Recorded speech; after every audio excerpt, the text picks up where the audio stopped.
You know that deal we've all kind of made? To get powerful AI, we have to send our data off to the cloud.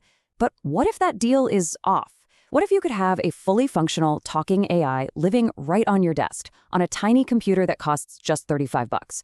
Well, this isn't some science fiction idea anymore. It's a quiet revolution that's taking AI out of the cloud and putting it right back in your hands. Let's dig in. So here's our roadmap. First, we're going to talk about the hidden costs of renting a brain from the cloud. Then we'll meet the little $35 computer that's changing everything. We're going to pop the hood and see how it actually hears and thinks, discover the compression magic that makes it all work, and finally, talk about what it really means when your data, your thoughts truly stay home with you. Okay, so let's start with the way things are now for most of us. Every time you ask a smart speaker a question or use a cloud-based AI, you're essentially renting a tiny slice of a massive brain sitting in a server farm miles away. And that rental agreement, well, it has some fine print we really need to look at. It really forces you to ask a pretty fundamental question, right? When all your conversations, all your data are being processed in the cloud, who actually owns that interaction? Are you the customer? Or are your thoughts the product? And this idea of a surveillance tax? Wow, that just hits the nail on the head. It perfectly describes this uncomfortable bargain we've accepted. To get access to amazing AI, we pay with our privacy. We let our personal data get vacuumed up and analyzed, constantly. Let's just lay it out plain and simple. On one side, you've got cloud AI. Your data gets harvested, you're on the hook for monthly fees, and you're dead in the water without an internet connection. On the other side, local AI. Your data is yours and yours alone. It's a one-time hardware cost, and it works completely offline. The choice here is becoming pretty obvious. Which, of course, brings us to the hero of our story. The answer to this whole dilemma isn't some pie-in-the-sky, super expensive piece of tech. Nope, it's a tiny, affordable computer that is sparking a revolution right on our desks. Yeah, $35. That's it. That's the one-time cost to own a sophisticated AI that can listen, reason, and speak right there in your own home. This isn't just about a lower price. This is about democratizing incredibly powerful technology. Now, what we're talking about here is part of this huge shift called Edge AI. The idea is brilliant in its simplicity. Instead of sending data to the cloud, you process the intelligence right here, at the edge of the network, on your own devices. This gives you privacy, for sure, but it also creates systems that can work anywhere, even in a disaster zone with no internet. It's about putting you back in control. It's digital autonomy. So the big question is, how on earth is this possible on such a small device? Well, the secret is this beautifully elegant setup that's designed to mimic how we humans interact. Let's break down the ears, brain, and mouth of this little AI. Here's the play-by-play. First, you've got the ears. Using a tool called Fosk, it takes your voice and turns it into text, and it does it all completely offline.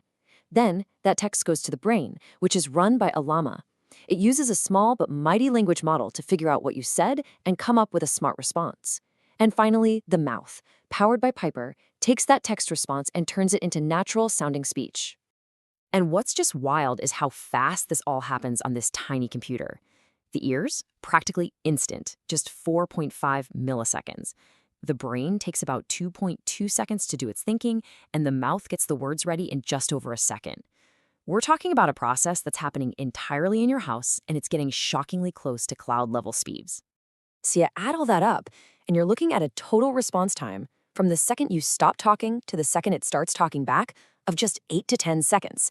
That's a totally natural conversational rhythm happening on a $35 computer.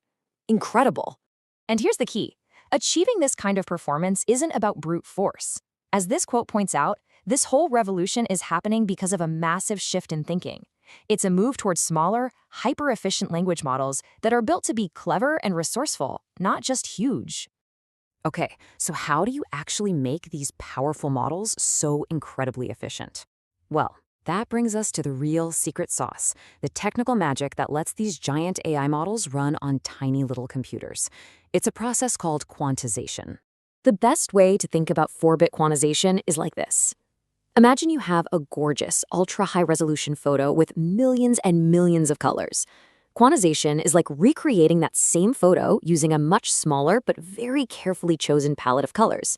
You might lose an ounce of microscopic detail, but the overall picture is still perfectly clear, and the file size is a tiny fraction of the original.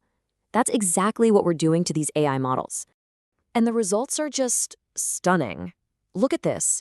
A model like Qwen 2.5 gets shrunk down to a mere 390 megabytes. That's smaller than a few pictures from your phone. Even a beefier model like Llama 3.2 is only 700 megs. These sizes can easily fit onto a Raspberry Pi, which is just mind-boggling when you stop and think about it. But there's always a catch, isn't there? When you're pushing a tiny computer this hard, you run into a very real-world problem. And as this slide puts it so perfectly, in Edge AI, physics is the final boss. All that processing generates heat. A lot of it. And heat is the #1 enemy of performance. That's why if you're going to do this, you have to manage the hardware properly. These are pro tips, but honestly, they're non-negotiable.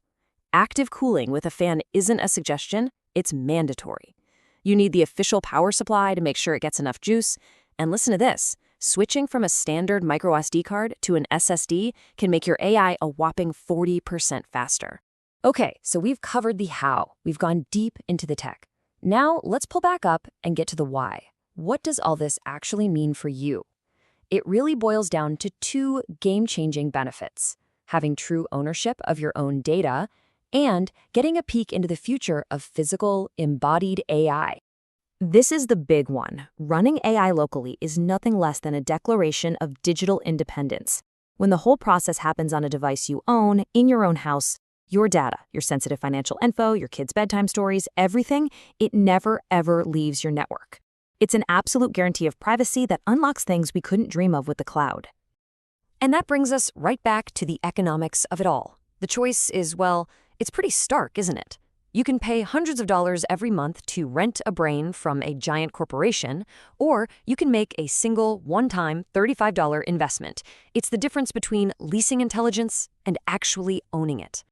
And this is where it gets really, really exciting. What happens when this local brain gets a body? Well, the PyDog project gives us a fantastic window into this future of embodied AI. By putting the entire AI stack into a little robotic dog, you get an AI that doesn't just think, it can perceive and physically interact with the world around it. For instance, if the PyDog's ultrasonic sensors detect it's about to walk into a wall, that sensor data is fed directly into the language model's brain. The AI isn't just running a simple if-then script, it actually feels the obstacle and might even say out loud, "I'm too close." This is where AI stops being just a chatbot and starts becoming a true cognitive engine, aware of its own physical space. And all of this leads us to the final and really the most important question of all. The gap in power between a hobbyist device and $1 billion data center is closing way faster than anyone imagined. So the question is no longer if you can have your own private AI. The real question is, what will you build when your data and your ideas finally stay home?